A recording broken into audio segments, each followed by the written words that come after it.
আসসালামু আলাইকুম সবাইকে, ওয়েলকাম টু একাডেমি ইংলিশ। আমি মোহাম্মদ আজিজুল ইসলাম আবিদ আছি আপনাদের সাথে। আজকে আমরা আলোচনা করবো ইংরেজির অত্যন্ত ইন্টারেস্টিং একটা টপিক নিয়ে, সেটা হচ্ছে ফ্রেজ অ্যান্ড ক্লজ। সো এই ভিডিওটি নবম থেকে দ্বাদশ শ্রেণীর শিক্ষার্থীদের জন্য খুব বেশি গুরুত্বপূর্ণ হতে যাচ্ছে। তোমরা অবশ্যই সবাই এই ভিডিওটি শেষ পর্যন্ত দেখবে।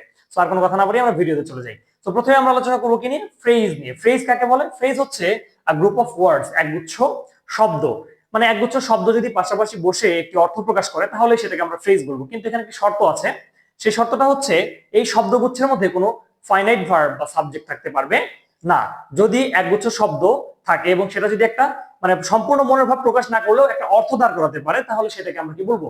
ফ্রেজ বলবো। বাট সেই ফ্রেজে, সেই শব্দগুচ্ছের মধ্যে কি থাকা যাবে না? কোনো সাবজেক্ট অথবা ফাইনাইট ভার্ব থাকা যাবে না। ফাইনাইট ভার্ব কোনগুলো সেটা নিয়ে আমরা এর আগে এক ভিডিওতে আলোচনা করেছিলাম, যে সকল ভার্ব সময়ের সাথে সাথে কি হতে পারে? পরিবর্তিত হতে পারে, সেই সকল ভার্ব হচ্ছে ফাইনাইট ভার্ব। সো এখন এই ফ্রেজের মধ্যে কোনো ফাইনাইট ভার্ব অথবা কোনো সাবজেক্ট থাকতে পারবে না। এখন কিরকম হতে পারে? যেমন আমি লিখতে পারি রেড কার, রেড কার, রেড কার। এই যে কথাটা আমি লিখেছি, এখানে কি আছে? তিনটি শব্দ আছে, রেড এবং কার। এই তিনটি শব্দ পাশাপাশি বসে কি করতেছে? একটি লাল গাড়ি, একটি অর্থ প্রদান করতে পারতেছে। কিন্তু এখানে কোনো সাবজেক্ট নেই, কোনো ফাইনাইট ভার্ব নেই। একটি অ্যাডজেক্টিভ, এখানে আরেকটি অ্যাডজেক্টিভ এবং পরেরটি হচ্ছে নাউন। তেমনি একই ভাবে আমরা যদি আরেকটি বাক্য আরেকটি ফ্রেজ লিখি, যেমন ওয়ার্কিং হার্ড, কঠোর পরিশ্রম করা। এখানে অবশ্যই এটা একা একা অর্থ প্রদান করতে পারে না, এটা অর্থ প্রদানের জন্য আরেকটা আমাদের ক্লজ যুক্ত করতে হবে। ওয়ার্কিং হার্ড, কঠোর পরিশ্রম করা। তো এখন এখানে আমরা যদি খেয়াল করি, ওয়ার্ক দেখে অনেকে ভাবতে পারেন ওয়ার্ক তো কাজ করা, এটা তো একটা ভার্ব। না, আসলে এখানে ওয়ার্কটা ভার্ব হিসেবে কাজ করতেছে না। কারণ হচ্ছে কি, ওয়ার্কের সাথে কি যুক্ত করা আছে? আইএনজি যুক্ত করা আছে। কোনো ফাইনাইট ভার্বের সাথে যদি আমরা আইএনজি যুক্ত করি তাহলে আর সেটা ভার্ব হিসেবে কাজ করে না, হয় সেটা নাউন হয়ে যায়, তাহলে অ্যাডজেক্টিভ হয়ে যায়। এবং পরের শব্দটি কি আছে? হার্ড, কঠোর, অর্থাৎ এটা একটি অ্যাডজেক্টিভ। সো তার মানে এখানেও কোনো ফাইনাইট ভার্ব নেই অথবা কোনো সাবজেক্ট নেই। তার মানে ওয়ার্কিং হার্ড এটাও একটা ফ্রেজ। আশা করি ফ্রেজ কাকে বলে সেই জিনিসটা ক্লিয়ার হয়েছে। ক্লজ নিয়ে যদি আমরা আলোচনা করতে চাই, clause is also a group of words that includes a finite verb and a subject. ক্লজও হচ্ছে একগুচ্ছ শব্দ যারা পাশাপাশি বসে অর্থ প্রদান করে, এবং এখানে একটা শর্ত হচ্ছে কি, যে এর আগে আমাদের ফ্রেজের শর্ত ছিল যে কোনো ফাইনাইট ভার্ব বা সাবজেক্ট থাকতে পারবে না, কিন্তু ক্লজে অবশ্যই একটি ফাইনাইট ভার্ব এবং একটি সাবজেক্ট থাকতে হবে, আদারওয়াইজ কিন্তু সেই শব্দগুচ্ছকে আমরা ক্লজ বলতে পারবো না। এখন কিভাবে আমরা ক্লজ একটা উদাহরণ হিসেবে, উদাহরণের মাধ্যমে আমরা দেখতে পারি। যদি আমরা একটু উদাহরণ দেখি, যে এরকম I go to school, I go to school, আমি স্কুলে যাই। এখানে যদি এই এই এই এই এই শব্দগুচ্ছের দিকে যদি আমি একটু লক্ষ্য করি, প্রথমে কি রয়েছে? একটি সাবজেক্ট, তারপর গো একটা ফাইনাইট ভার্ব, তারপর আরো দুইটি শব্দ রয়েছে, প্রিপজিশন এবং নাউন। সো একটা সাবজেক্ট আছে, একটা ফাইনাইট ভার্ব আছে এবং আরো দুইটি এক্সট্রা শব্দ রয়েছে, এবং এই এই সবগুলো শব্দ মিলে একটি অর্থ প্রদান করতেছে। সো যখন একগুচ্ছ শব্দ পাশাপাশি বসে অর্থ প্রদান করবে এবং তাদের মধ্যে কি থাকবে? একটি সাবজেক্ট থাকবে এবং একটা ফাইনাইট ভার্ব থাকবে, সেটাকে আমরা কি বলবো? ক্লজ বলবো। এখন কথা হতে পারে এটা তো একটা সেন্টেন্স। হ্যাঁ, ডেফিনেটলি একটা সেন্টেন্স। সেন্টেন্স ক্লজ ছাড়া গঠিত হতে পারে না। একটা প্রতিটি সেন্টেন্সেই ক্লজ থাকবে, একটা থাকবে। এখানে একটা ক্লজ মিলে একটা সেন্টেন্স, একটা ক্লজই একটা সেন্টেন্স হিসেবে গঠিত হয়েছে। আবার একাধিক ক্লজ মিলেও একটা সেন্টেন্স গঠিত হয়। আবার অনেক সময় একটা ফ্রেজ একটা ক্লজ, অথবা একাধিক ফ্রেজ একাধিক ক্লজ মিলেও সেন্টেন্স গঠিত হতে পারে। এখন আমরা একটা এক্সাম্পল দেখবো কিভাবে একটা ফ্রেজ এবং একটা ক্লজ মিলে একটা সেন্টেন্স গঠিত হতে পারে। সো আমরা যদি একটু লক্ষ্য করি, ওয়ার্কিং হার্ড, এই সেন্টেন্সটি যদি একটু লক্ষ্য করি আমরা দিকে, ওয়ার্কিং হার্ড, কঠোর পরিশ্রম করে, হি succeeded, he succeeded in life. Working hard, কঠোর পরিশ্রম করে, হি সাকসিডেড ইন লাইফ। আমরা যদি একটু লক্ষ্য করি, ওয়ার্কিং হার্ড এই সেন্টেন্সটিকে আমরা দুইটা ভাগে ভাগ করতে পারি, ওয়ার্কিং হার্ড এবং তারপর হি সাকসিডেড ইন লাইফ, কঠোর পরিশ্রম করে সে জীবনে সফল হয়েছে। এখন এই ওয়ার্কিং হার্ড, এই যে দুইটি শব্দ, এই দুইটি শব্দ কিন্তু এই দুটি শব্দের মধ্যে কোথাও কোনো কি নেই? ফাইনাইট ভার্ব নেই। ওয়ার্কিং, এখন প্রশ্ন আসতে পারে ওয়ার্ক তো finite verb, work finite verb, but আমরা যখন ওয়ার্কের সাথে কি যুক্ত করে দিয়েছি? আইএনজি যুক্ত করে দিয়েছি, তখন আর সেটা ফাইনাইট ভার্ব হিসেবে কাজ করতেছে না। কোনো ভার্বের সাথে আইএনজি যুক্ত করলে সেটা আর ফাইনাইট ভার্ব থাকে না। এবং তার সাথে কি আছে? হার্ড, ওয়ার্কিং হার্ড, কঠোর পরিশ্রম করে।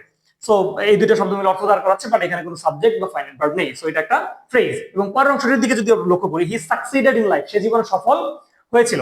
সো এখন হি একটি সাবজেক্ট, সাকসিডেড এটি একটি ফাইনাইট ভার্ব, এবং ইন লাইফ জীবনে। সো পুরোটা মিলে একটা অর্থ দাঁড় করাচ্ছে। সো এখানে আমরা খেয়াল করতেছি হি সাকসিডেড ইন লাইফ, এখানে সাবজেক্ট আছে, ভার্ব আছে, ফাইনাইট ভার্ব আছে এবং বাড়তি অংশ আছে। সো পুরোটা মিলে একটা অর্থ দাঁড় করাচ্ছে, working hard he succeeded in life. তার মানে একটি সেন্টেন্স, একটি ফ্রেজ এবং একটি ক্লজ থাকতে পারে। এখন আমরা ক্লজের ক্লাসিফিকেশন নিয়ে আলোচনা করব। ক্লজ কত প্রকার এবং কি কি? ক্লজ বেসিক্যালি 3 প্রকার, সেটা হচ্ছে প্রিন্সিপাল ক্লজ, সাবঅর্ডিনেট ক্লজ এবং কোঅর্ডিনেট ক্লজ। প্রিন্সিপাল ক্লজকে ইন্ডিপেন্ডেন্ট ক্লজও বলা হয়, আবার মেইন ক্লজও বলা হয়। সাবঅর্ডিনেট ক্লজকে অনেক ক্ষেত্রে ডিপেন্ডেন্ট ক্লজও বলা হয় এবং কোঅর্ডিনেট ক্লজকে কোঅর্ডিনেট ক্লজই বলা হয়। সো এই যে 3টি ক্লজের যে পার্থক্য সেটা আমরা এখন জানবো। এখন আমরা যদি বোর্ডে লেখা এই বাক্যটির দিকে লক্ষ্য করি তাহলে প্রিন্সিপাল ক্লজ এবং সাবঅর্ডিনেট ক্লজের একটা ডিফারেন্স খুব স্পষ্টভাবে বুঝতে পারবো। সো আমরা একটু অর্থ বুঝে বুঝে প্রথম যে ক্লজটা আছে সেটা একটু পড়ার চেষ্টা করি। আই ফাউন্ড দ্য বুক, আমি বইটি খুঁজে পেয়েছি। হুইচ আই লস্ট ইয়েস্টারডে, যেটা আমি গতকাল হারিয়ে ফেলেছিলাম। এখানে 2টি ক্লজ আছে, একটি হচ্ছে আই ফাউন্ড দ্য বুক, আমি বইটি খুঁজে পেয়েছি, আর দ্বিতীয় ক্লজটি হচ্ছে হুইচ আই লস্ট ইয়েস্টারডে, যেটা আমি গতকাল হারিয়ে ফেলেছিলাম। So I found the book, এই যে ক্লজটা, এটার দিকে এটার অর্থ কিন্তু একা একা প্রদান করতে পারতেছে যে আই ফাউন্ড দ্য বুক, আমি বইটি খুঁজে পেয়েছি, আমি বইটি খুঁজে পেয়েছি, এই কথাটার কিন্তু একটা পরিপূর্ণ অর্থ আছে। কিন্তু আমি যদি খেয়াল করি হুইচ আই লস্ট ইয়েস্টারডে, যেটা আমি গতকাল হারিয়ে ফেলেছিলাম, এখন আমি যদি এটুকু বাদ দিয়ে কাউকে বলি হুইচ আই লস্ট ইয়েস্টারডে, এই কথাটুকু না বলে যদি কাউকে বলি হুইচ আই লস্ট ইয়েস্টারডে, যেটা আমি গতকাল হারিয়ে ফেলেছিলাম, এর কি কোনো অর্থ দাঁড়ায়? এর কোনো অর্থ দাঁড়ায় না। বাট আমি যদি এটা থেকে দিয়ে জাস্ট ওটা বলি আই ফাউন্ড দ্য বুক, আমি বইটি খুঁজে পেয়েছি, এটা কিন্তু একটা অর্থ দাঁড় করাচ্ছে। তার মানে এই উপরের যে ক্লজটি আছে এই ক্লজটি কিন্তু কারো কোনো সাহায্য ছাড়াই একা একাই অর্থ প্রদান করতে পারতেছে। সো যে ক্লজ একা একা স্বাধীনভাবে অর্থ প্রদান করতে পারে সেই সকল ক্লজকে বলা হয় প্রিন্সিপাল ক্লজ। এবং এই যে ক্লজটি, এই ক্লজটি কিন্তু একা একা অর্থ প্রদান করতে পারতেছে না, এই ক্লজটি অর্থ প্রদান করার জন্য উপরে যে ক্লজটি আছে সেই ক্লজের উপর নির্ভর করতেছে। সো এই জন্য এই ধরনের এই ক্লজকে বলা হয় সাবঅর্ডিনেট ক্লজ। আর যেহেতু এই ক্লজের অর্থ প্রিন্সিপাল ক্লজের উপর নির্ভর করতেছে, এই জন্য এই ক্লজকে অনেক ক্ষেত্রে ডিপেন্ডেন্ট ক্লজও বলা হয়, বাট এটাকে আমরা সাবঅর্ডিনেট ক্লজ বলেই চিনব।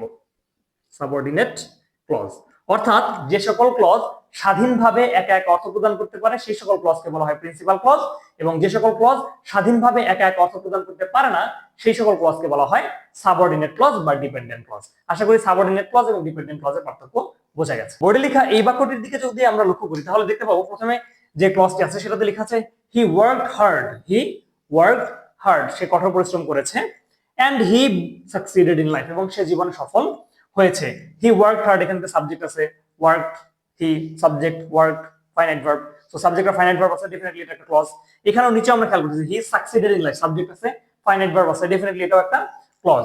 সো এই ক্লজটার দিকে যদি লক্ষ্য করি হি ওয়ার্কড হার্ড, সে কঠোর পরিশ্রম করেছে, সে কঠোর পরিশ্রম করেছে, এটা একা একা একটা অর্থ প্রদান করতে পারছে, সে কঠোর পরিশ্রম করেছে। সো এই কথাটা আমরা বলি এটা কিন্তু একা একা একটা অর্থ প্রদান করতে পারতেছে। এবং নিচের বাক্যটির দিকে যদি আমরা নিচের যে ক্লজটি আছে নিচের যে ক্লজটি আছে এটার দিকে যদি লক্ষ্য করি তাহলে দেখা যাবে and he succeeded in life, এবং সে জীবনে সফল হয়েছে। এবং এন্ড যদি আমরা বাদ দিয়ে এর অর্থ করার চেষ্টা করি হি সাকসিডেড ইন লাইফ, সে জীবনে সফল হয়েছে, এটাও কিন্তু আমি যখন কনজাংশন এন্ড যে কনজাংশনটা আছে এই কনজাংশনকে যদি আমি বাদ দিই তাহলে কিন্তু সে একা একা অর্থ প্রদান করতে পারতেছে। কিন্তু যখন আমরা কনজাংশনটা যুক্ত করেছি and he succeeded in life, এবং সে জীবনে সফল হয়েছে, এখন আমি যদি কাউকে বলি এবং সে জীবনে সফল হয়েছে, এটা কিন্তু পুরোপুরি অর্থ প্রদান করতে গিয়ে আবার করতে পারে না, কারণ এন্ড কথাটা এসে একটু ঝামেলা করে দিচ্ছে। তো যখন আমরা কনজাংশন সহ কোনো ক্লজের অর্থ প্রদান করতে যাব সেটা কিন্তু একা একা পুরোপুরি অর্থ প্রদান করতে পারবে না। যখন কনজাংশন থাকবে তখন ডেফিনেটলি আমাদেরকে কি করতে হবে, আরো একটি ক্লজের সাহায্য গ্রহণ করতে হবে। সো যখন কনজাংশন সহকারে একটা ক্লজ অন্য আরেকটি ক্লজের সাহায্য নিয়ে অর্থ প্রদান করে তাকে বলা হয় কোঅর্ডিনেট ক্লজ। অর্থাৎ কোঅর্ডিনেট ক্লজ কি করতে পারে, কনজাংশন ছাড়া একা এক অর্থ প্রদান করতে পারে, বাট যখন কনজাংশন বসিয়ে দিব আমরা এটার সাথে তখন কিন্তু আর সেটা একা এক অর্থ প্রদান করতে পারবে না, তখন সে কি হয়ে যাবে, আরেকটি ক্লজের উপর নির্ভরশীল হয়ে যাবে। হি ওয়ার্কড হার্ড, সে কঠোর পরিশ্রম করেছে, এই ক্লজটার উপর ডিপেন্ডেন্ট হয়ে যায়। সো এটা প্রিন্সিপাল ক্লজ, যেহেতু এটা কি করতে পারতেছে, একা একা অর্থ প্রদান করতে পারতেছে, এই জন্য উপরেরটা প্রিন্সিপাল ক্লজ, এবং নিচেরটা একা একা অর্থ প্রদান করতে পারে, কিন্তু কি করে, যখনই আমরা কনজাংশন নিয়ে এটাকে অর্থ প্রদান করতে যাই তখন কিন্তু কনজাংশন যুক্ত করলে সেটা একা একা অর্থ প্রদান করতে পারতেছে না। তার মানে প্রিন্সিপাল ক্লজ এবং কোঅর্ডিনেট ক্লজের মধ্যে পার্থক্য কিন্তু খুব বেশি না। প্রিন্সিপাল ক্লজ এবং কোঅর্ডিনেট ক্লজের মধ্যে পার্থক্যটা কোথায়, যে কোঅর্ডিনেট ক্লজ কনজাংশন ছাড়া অর্থ প্রদান করতে পারে, বাট যখন আমরা কনজাংশন যুক্ত করি তখনই সে আবার প্রিন্সিপাল ক্লজের উপর নির্ভরশীল হয়ে যায়, এই জন্য এটার নাম হচ্ছে কোঅর্ডিনেট ক্লজ, আর এটা যেটা যে ক্লজ একা একা অর্থ প্রদান করতে পারে ডেফিনেটলি সেটা প্রিন্সিপাল ক্লজ বা ইন্ডিপেন্ডেন্ট ক্লজ, আমরা যেটাই বলি না কেন। আশা করি ফ্রেজ এবং ফ্রেজ ক্লজের ক্লাসিফিকেশন নিয়ে আর কারো কোনো কনফিউশন নেই। যদি কোনো প্রশ্ন থাকে ডেফিনেটলি কমেন্ট বক্সে জানাবেন। ধন্যবাদ সবাইকে, আসসালামু আলাইকুম।